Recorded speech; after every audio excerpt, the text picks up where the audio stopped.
Hi there, welcome to Grain TV. I'm Kevin McNew. It is Thursday, February 2nd, and a mixed day in the markets. Let's take a look at GrainEdge's trading platform and see where we closed.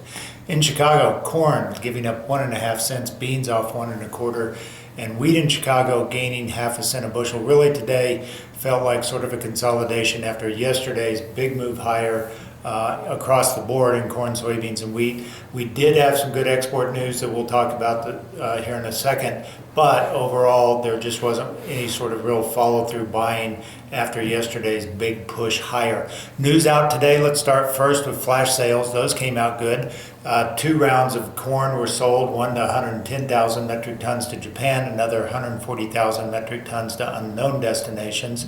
In addition, Algeria was in the market for 585,000 metric tons of wheat. It is thought that some of that wheat deal will go to the U.S. for hard red winter and some will go to the EU. So overall, we're starting to see a little more buying interest, a little more buying activity. The slide in the dollar over the last few weeks has certainly helped it, and yesterday's Fed announcement continued sort of the negative tone on the U.S. dollar as there was very little guidance about future interest rate hikes that traders were looking for.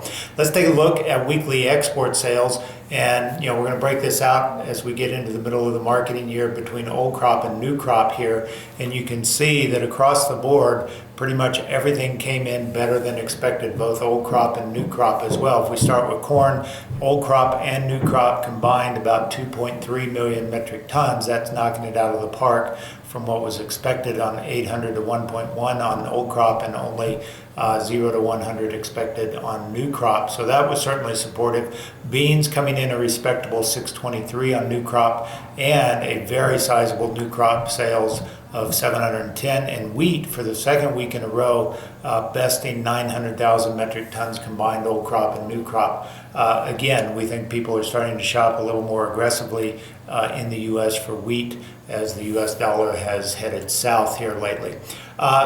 Taking a look at where we stand, exports year to date versus what USDA is expecting. Keep in mind we've got a new supply and demand table coming out in the USDA's WASDE report in the second week of February. So, we'll start to talk more about that as we get closer to it. But keep in mind that USDA has factored in a 17% increase year on year for corn exports. That is far below where we are trading right now. Right now, even though we dipped a little bit from 69% last week to 66% this week versus last year, that still is very much above what USDA is factoring in now. There's still quite a bit of marketing season left. We have the brunt of South America to feel in the second half of the marketing year, so I don't want to say it's a done deal that we'll beat it, but I wouldn't be surprised to see USDA start to ratchet that export number higher in coming reports. Soybeans still doing well, 25% above last year versus 6% expected by USDA, and wheat starting to gain some ground after a couple of weeks in a row